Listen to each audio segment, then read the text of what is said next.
क्या मुख्यमंत्री हमारी हत्या करने बिल्कुल नहीं, आप ऐसी कैसी बात क्यों? आप एक समाज के नेता हैं। तो फिर मुख्यमंत्री अगर हमारी हत्या करवाना चाहता तभी तो ये सब ड्रामा कर रहा है। रात को 3 बजे क्यों रखा हुआ है हमें? मेरी बात सुनो, मेरी बात सुनो, क्योंकि जो है मुझे बिल्कुल शक है कि मुख्यमंत्री एसएसपी के थ्रू हमारी हत्या करवाना चाहता है। ऐसी कोई चीज नहीं है, सुरक्षा यही है। मैं इस बात को मैं पुलिस की सब क्या भरोसा करूँ? पुलिस लाइन मेरी बात सुनिए प्लीज।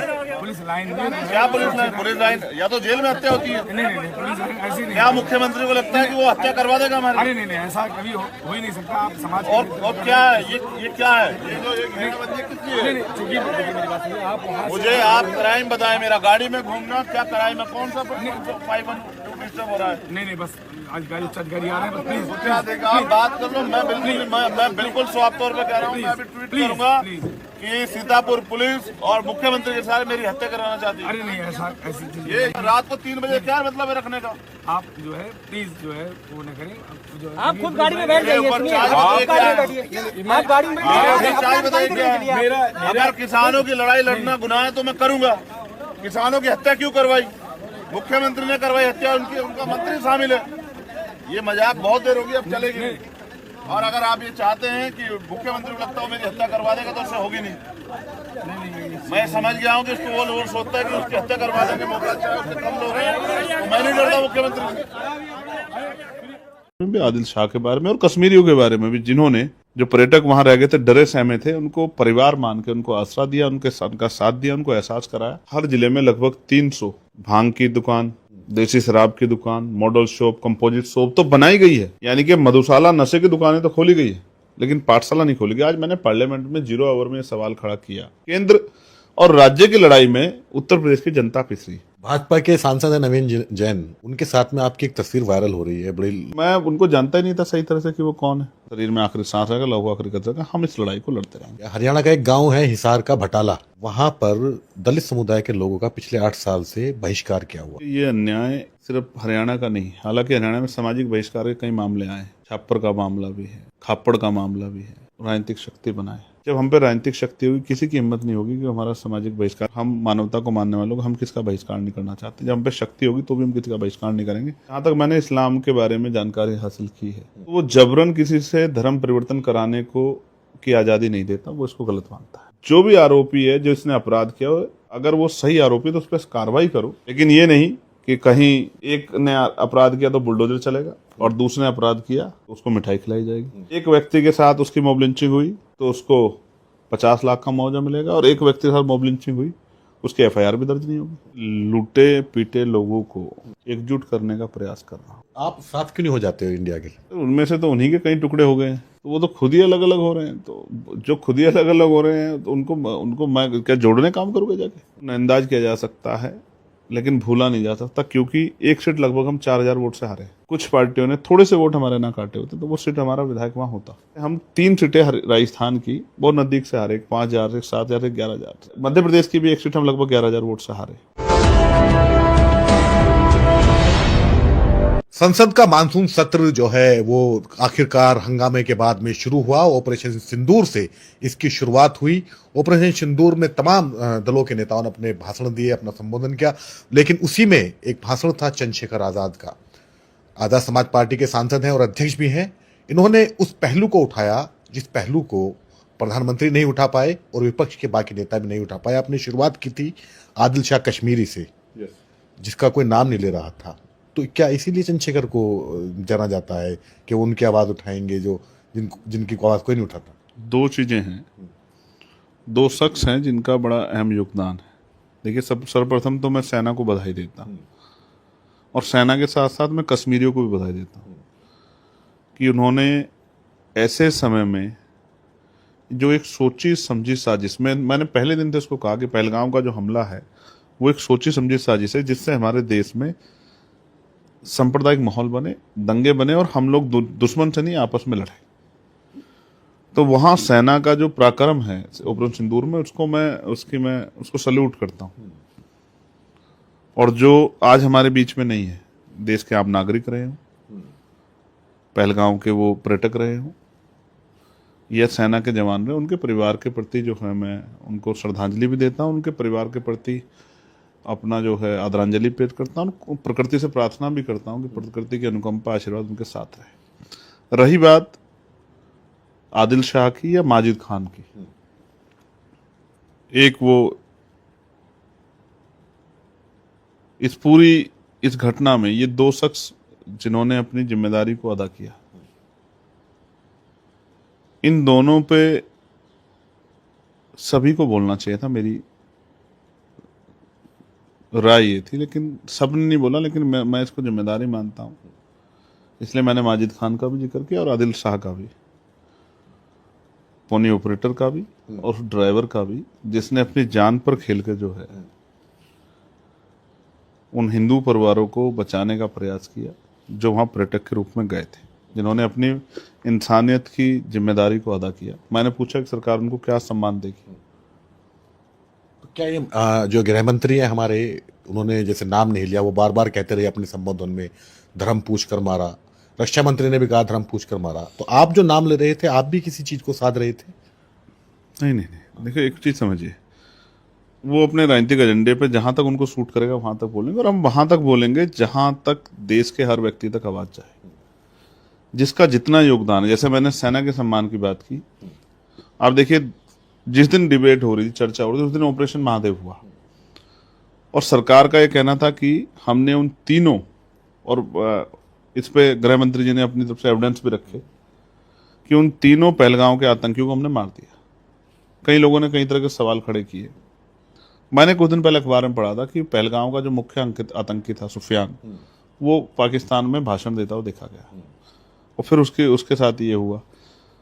तो मैंने पार्लियामेंट से कहा कि अब तो सरकार यहाँ है और वहां आतंकी मारे गए, इसका मतलब इसका श्रेय तो सरकार ना ले, ये तो श्रेय सेना को जाना चाहिए, या इसका श्रेय भी सरकार के लोग लेंगे कि भाई हमने इनका योगदान क्या है। हमारे सेना की वीरता का कोई तोड़ ही नहीं। मैंने कहा कि अगर सेना को खुली छूट मिली होती तो शायद भविष्य में इस तरह का इतिहास, इस तरह की जो है लोग जानते पढ़ते कि शायद कोई दुश्मन हमारे लोगों पे आंख उठाने की हिम्मत नहीं कर पाता।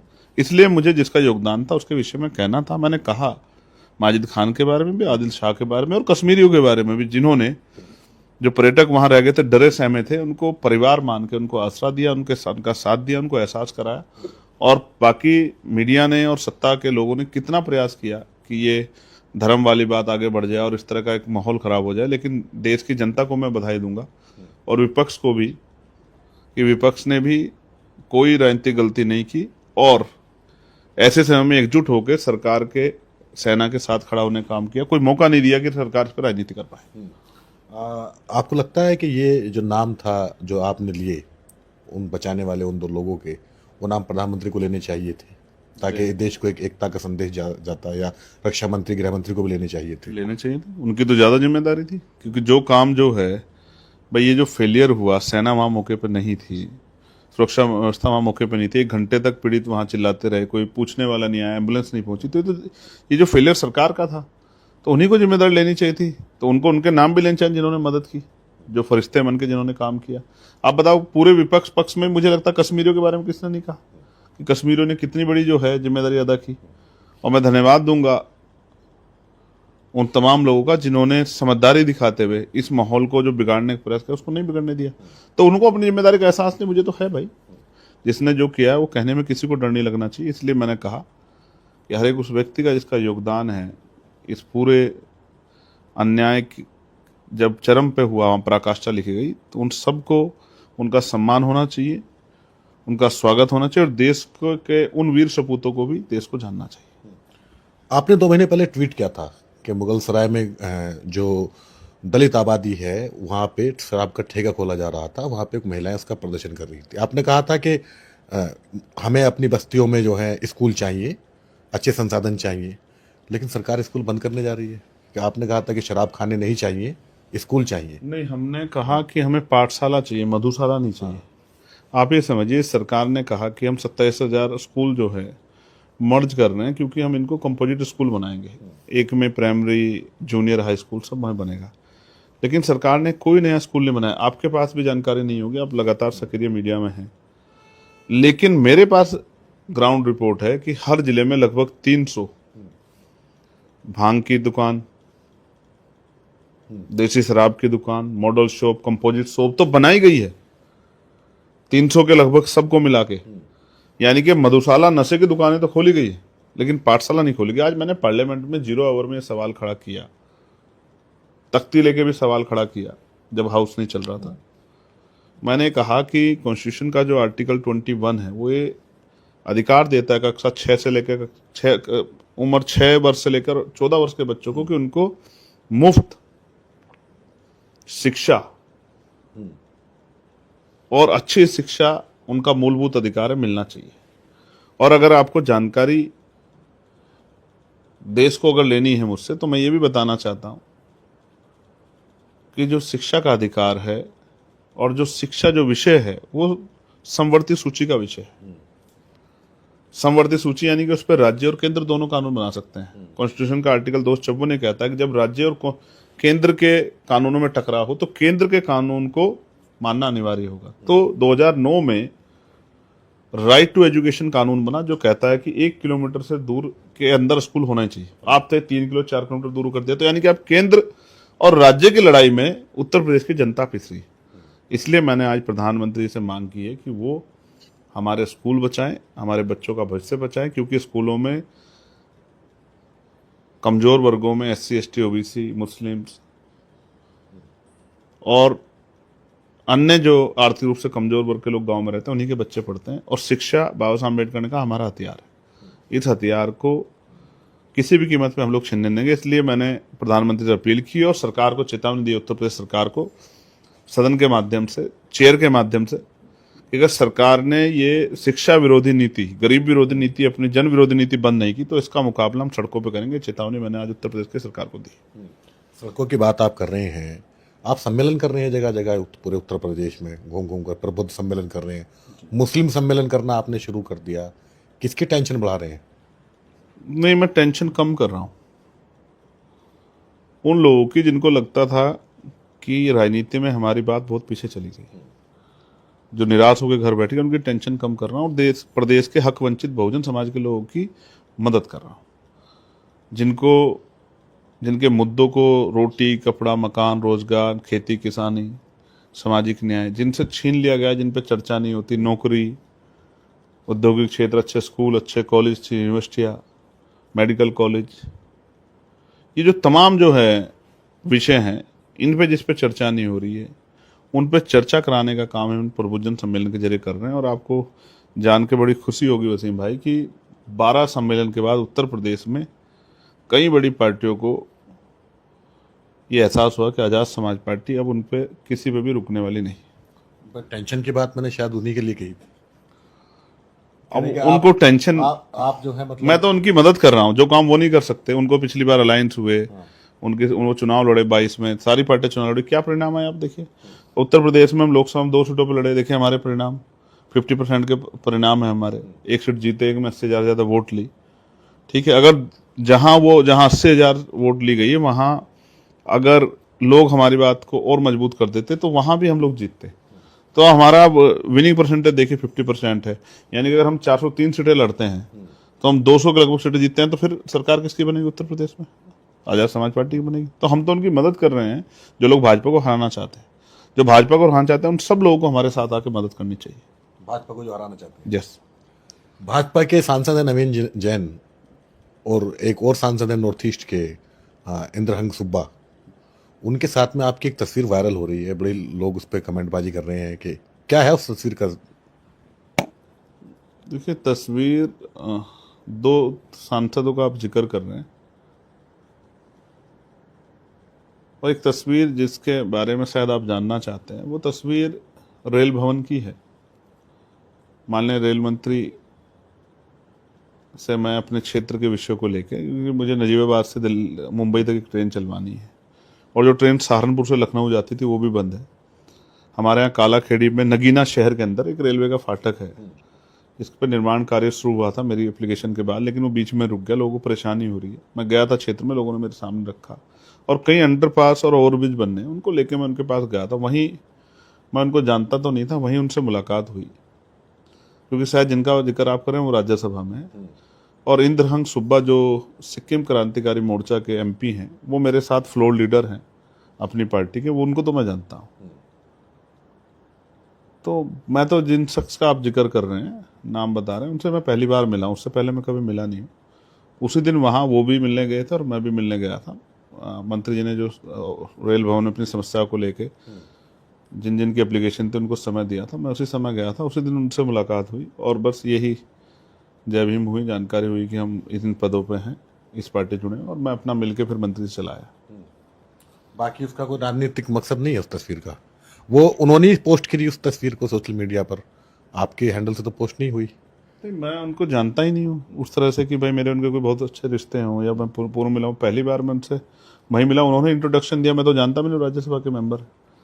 तो उन्होंने पोस्ट की होगी, मुझे तो जानकारी भी आपसे मिल रही है कि उन्होंने जो है पोस्ट की, और पोस्ट की तो इसमें कोई चोरी भी नहीं है, उन्होंने अपनी जो है भावनाएं जो है वो व्यक्त की। भाई अगर मैं आपसे मिला और उन्होंने वो पोस्ट की है तो इसमें कोई चोरी तो नहीं है, लेकिन मैं उनको जानता ही नहीं था सही तरह से कि वो कौन है। मैंने तो आपके द्वारा जब बताएगा तब फिर उसको जो है कंसिडर किया कि वो कौन है। और मैं फिर स्पष्ट कर दूं कि हमारा वैचारिक विरोध जो है, जिनसे विरोध है उनसे कोई समझौता नहीं, उनसे समझौता है, उनसे कोई संघर्ष नहीं। बहुजन आइडियोलॉजी के लोग हैं, अपने विचारधारा के साथ खड़े हैं। फूले, साहू, पेरियार, अंबेडकर, मान्यवर काशीराम साहब की विचारधारा को मानने वाले लोग हैं और अपनी विचारधारा पर बढ़ने मिटने वाले लोग हैं। उससे किसी तरह कोई समझौता हम लोग बर्दाश्त नहीं कर सकते। और मैं ये कहना चाहता हूँ, जिसको रोका नहीं जा सकता उसके खिलाफ इस तरह के तमाम तरह की साजिशें होती हैं। इन साजिशों से आज़ाद समाज पार्टी डरने वाली नहीं। हमारा कार्यकर्ता बहुत मजबूत है और वो जानता है कि हम मिट सकते हैं लेकिन झुक नहीं सकते। हम जिस कारवा को आगे लेके चले हैं, महापुरुषों के विचार को आगे बढ़ाने के लिए, उसमें हम लोग जब तक हम में लहूगा आखिरी कदर का, हम लोग संघर्ष करते रहेंगे। बसपा के लोग बड़ा इल्ज़ाम लगाते हैं, कह रहे हैं कि मिशन कमज़ोर कर रहे हैं, मिशन में जो है फूट डाल रहे हैं। देखिए ऐसा है वसीम भाई, हालांकि मैं उनका नाम भी नहीं लेना चाहता, अब आपने नाम लिया है। उनके पास यही काम है कि वो आज़ाद समाज पार्टी के कार्यकर्ताओं ने क्या किया क्या नहीं किया, चंद्रशेखर ने, इस बात पे वो अपना टिप्पणी करते रहें।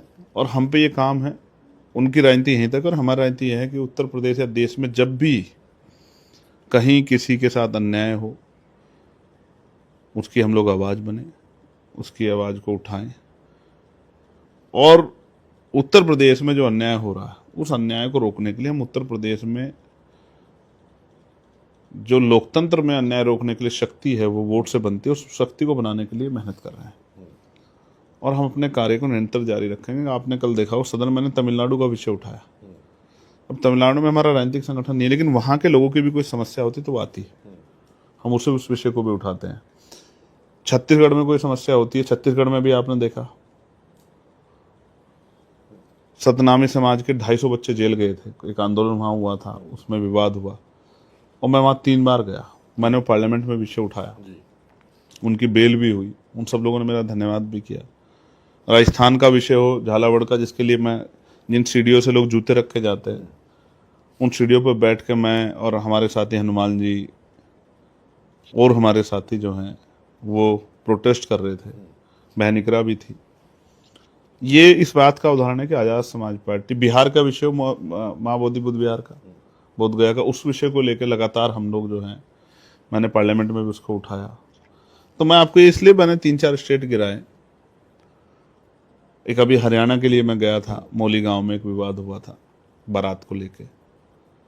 ये इसलिए मैंने आपको गिनाया कि आज़ाद समाज पार्टी का भीम आर्मी काम पूरे देश के अंदर है और वहां से जो भी विषय आते हैं उनके लिए हम लोग 24 घंटे तैयार है। हमारा काम ही है, बाकी कोई आरोप लगाए, कोई इधर की वजह से हमें कोई फर्क नहीं पड़ता, हम अपना काम करें। और जब तक हमें, फिर मैं कह रहा हूँ, हिम्मत रहेगी, हमारे में शरीर में आखिरी सांस रहेगा, लहू आखिरी कतरा रहेगा, हम इस लड़ाई को लड़ते रहेंगे।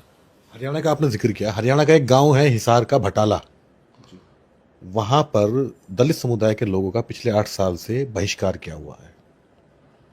कई बार आयोग बना, जांच भी हो रही है, सब कुछ हुआ, और बहुत से बच्चे ऐसे हैं कि उनकी पढ़ाई छूट गई है।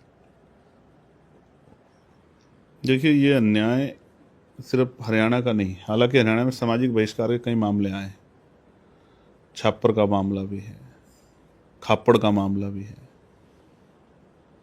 और भी कई मामले, ये मौली का भी बहिष्कार जैसा ही मामला हुआ है।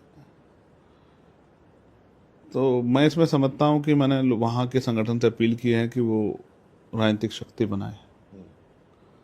जब हम पे राजनीतिक शक्ति होगी, किसी की हिम्मत नहीं होगी कि हमारा सामाजिक बहिष्कार है, क्योंकि संविधान हमें इतनी शक्ति देता है कि वो हमें अवसर की समता देता है, समानता का अधिकार देता है, शिक्षा लेने का, नौकरी रोजगार करने का, आगे बढ़ने का तमाम अधिकार देता है। बस हम अगर अपनी वोट की वैल्यू समझ कर राजनीतिक शक्ति बना लें तो किसी की हिम्मत नहीं पड़ेगी कि वो हम पर अन्याय कर सके, हमारा बहिष्कार कर सके। और हम मानवता को मानने वालों को हम किसका बहिष्कार नहीं करना चाहते। जब हम पे शक्ति होगी तो भी हम किसी का बहिष्कार नहीं करेंगे। बस हम चीज़ें सबके लिए आसान करेंगे, सबको अच्छी शिक्षा मिले, सबको अच्छी चिकित्सा मिले, सबको रोजगार मिले, महिलाओं को सशक्तिकरण हो, महिलाओं को रोजगार मिले, अच्छे कॉलेज बने, अच्छे यूनिवर्सिटी बने, अच्छे मेडिकल कॉलेज बने, अच्छे इंफ्रास्ट्रक्चर आए, अच्छे जो क्षेत्रों में जहाँ रोजगार के लिए अवसर है वहाँ उद्योग धंधे लगे, किसानों को उनकी आमदनी जो है वो बढ़े, और भी जो है कानून व्यवस्था अच्छी हो, भर्तियां जो निकले वो निष्पक्ष हों, जुल्म जाति जो हो रही है दलितों, पिछड़ों, मुसलमानों पे ये रुके, कानून का राज स्थापित हो, बैकलॉग भरा जाए, लोगों के जीवन में खुशहाली आए, उनके आंसू जो हैं वो उनके आंसू उनकी आंखों से दूर हों और उनके चेहरे पे ऐसे आए, इसीलिए हम लोग काम कर रहे हैं। अच्छा, उत्तर प्रदेश में धर्मांतरण का बड़ा मामला चल रहा है। एक छांगुर बाबा हैं, उसके बाद में फिर एक और है, फिर आगरा का मामला आया, फिर एक और है, आपने भी ट्वीट किया था कि उन्हें फंसाया जा रहा है जौनपुर का। एक क्या है ये हकीकत? देखिए, कुछ मामलों में कुछ लोगों द्वारा इस तरह का संगठित अपराध किया गया है और कुछ जगह इनकी वजह से निर्दोष लोग जो है, जो राजनीतिक कारण से या गांव में किसी विवाद कारण, ऐसे लोगों को भी निशाना बनाया जा रहा है। जिन लोगों ने जानबूझ के किया है उनके प्रति मेरी कोई संवेदना नहीं, उन पर तो इतनी सख्त कार्रवाई होनी चाहिए। क्योंकि जहां तक मैंने इस्लाम के बारे में जानकारी हासिल की है तो वो जबरन किसी से धर्म परिवर्तन कराने को की आज़ादी नहीं देता, वो इसको गलत मानता है। आप मुझसे बेहतर इस विषय को जानते होंगे, हो सकता है अगर मैं कोई गलत कह रहा हूं तो आप मुझे बता दें। तो कोई जबरन इस काम को करा रहा है तो मैं उसको सही नहीं मानता, उस पर तो जो कानूनी कार्रवाई होनी चाहिए। लेकिन इसकी आड़ में निर्दोष लोगों पे जो है इल्जाम लगा के उनके साथ अन्याय करना, मैं इससे सहमत नहीं। इस पे मेरा सख्त रुख है कि कानून का सम्मान होना चाहिए, लेकिन कानून को हथियार बना के किसी निर्दोष के साथ अन्याय करना, अगर ऐसा कहीं मामला के सामने आता तो उसमें हम ये सोच के कि वोट का नफा नुकसान होगा, इस बात को नहीं सोचते, फिर हम उस पर आवाज उठाते। अगर कहीं आरोपी मुस्लिम है, कोई मुस्लिम आरोपी द्वारा कोई घटना की गई, तो हमारे ये नहीं है कि राजनीतिक वजह से हम कहें कि भाई उसको छोड़ दो। जो भी आरोपी है, जिसने अपराध किया, अगर वो सही आरोपी तो उस पर कार्रवाई करो जो कानून सम्मत बनती है। लेकिन ये नहीं कि कहीं एक ने अपराध किया तो बुलडोजर चलेगा और दूसरे ने अपराध किया तो उसको मिठाई खिलाई जाएगी। एक व्यक्ति के साथ उसकी मॉब लिंचिंग हुई तो उसको 50 लाख का मुआवजा मिलेगा, और एक व्यक्ति के साथ मॉब लिंचिंग हुई उसकी एफआईआर भी दर्ज नहीं होगी। ये जो कानून के साथ भेदभाव लोग धर्म के आधार पर, जाति के आधार पर, इस पर मेरा विरोध है। कई बार सरकार ने मुआवजे के आधार पर जो गैर बराबरी की है, ये गलत है, ये नहीं होना चाहिए। अच्छा, लखनऊ में आपने जो सम्मेलन किया था उसकी चर्चा काफ़ी रही जी, खासतौर से राजनीतिक गलियारे में। कहा कि ये जो है एक नया अलायंस बनाने की कोशिश कर रहे हैं। आप भी खुलकर बोल गए वहाँ पर, आपने भी उस घटना का जिक्र किया, आलम बदी साहब वाली। और इसके बाद में फिर जो चर्चा चलता रहा जिस तरह से, तो ये क्या मतलब, ये मुस्लिम सम्मेलन, प्रबुद्ध सम्मेलन एक जगह नहीं हो सकते सारे मिल करके? देखिए, लूटे पीटे लोगों को किसी को भीड़ का हिस्सा नहीं बनाया जाता। जिसके मुद्दे हैं, जिसकी इतनी संख्या बारी, उसकी इतनी हिस्सेदारी। तो जिनके अलग अलग विषय हैं, उनके अलग अलग विषयों पर चर्चा होनी चाहिए। लड़ाई हम लोग मिलकर लड़ेंगे। जैसे अगर मैं महिलाओं का सम्मेलन बुलाऊं तो अब कहो कि भाई महिलाओं का सम्मेलन अलग क्यों, इसको भी साथ ही ले लो। तो मेरा कहना यह है कि जैसे महिलाओं के मुद्दे हैं उन पर चर्चा महिला नेता द्वारा हो सकती है। जैसे अभी महिला सम्मेलन हम लोग करेंगे, पूरे मंच पे मैक्सिमम महिलाएं रहेंगी, जिससे महिलाएं अपनी बात कहें और उनको मीडिया के द्वारा कंसिडर किया जाए, उनको सरकारों तक पहुंचे, उनको किस तरह का समस्या का सामना, जैसे स्कूल बंद किए हैं तो बच्चियां आए, क्या वो पढ़ने के लिए 3 किलोमीटर कैसे जाएंगी? उनकी सुरक्षा की जिम्मेदारी कौन लेगा? यहाँ तो प्रदेश की राजधानी में बच्चे सुरक्षित नहीं है, कौन लेगा उनकी सुरक्षा की जिम्मेदारी? क्या उनके माँ बाप इसी छोड़ने जाए? क्यों कमजोर बनाना चाहते हैं हम लोग? क्यों कानून व्यवस्था तो अच्छी कर नहीं सकते? इसलिए जो है अभी जैन समाज के भी गिरनार की का एक बहुत बड़ा जो है मामला मेरे सामने है, उनसे भी बैठ कर मैं चर्चा करूंगा। ईसाई समुदाय पे भी बहुत हमले हो रहे हैं, उनके चर्च पे भी हमले हो रहे हैं, उनकी जो वो धार्मिक आयोजन करते हैं उस पर भी जो है। तो दोस्तों वीडियो चंद्रशेखर भाई का देखा होगा कि रास्ते में किस तरह रात को रोका जा रहा है चंद्रशेखर आज़ाद भाई को। 3 बजे रात को रोकने का क्या मतलब है कि आप लोग कमेंट करके दोस्तों बताना हमको कि इस वीडियो में गलत सही क्या है। और दोस्तों वही चीज़ है ना, जब कोई नीचे ये कास्ट का नेता ऊपर को उठता है तो लोगों के यहाँ पैरों में कांटे चुभते हैं। वही चीज़ है, इसमें नहीं चाहते हैं कि दलित समाज आगे बढ़े और नीची बिरादरी के लोग आगे बढ़ें। ये वीडियो जो है, जो हमारे जितने भी हमारे लोग हैं भीम आर्मी के, तो दोस्तों आप लोग ज़्यादा से ज़्यादा जुड़िए, ज़्यादा से ज़्यादा सपोर्ट करिए वीडियो को। और दोस्तों इतना शेयर करिए कि ये वीडियो पहुँचे, हर एक आदमी के पास पहुँचे। और दोस्तों ऐसा होना चाहिए, नहीं होना चाहिए, कमेंट में दोस्तों आप लोग हमें ज़रूर बताएं और कमेंट में अपनी राय ज़रूर दें दोस्तों कि क्या करना चाहिए। दोस्तों मिलते हैं अगले वीडियो में, और तब तक के लिए दोस्तों जय हिंद जय भारत।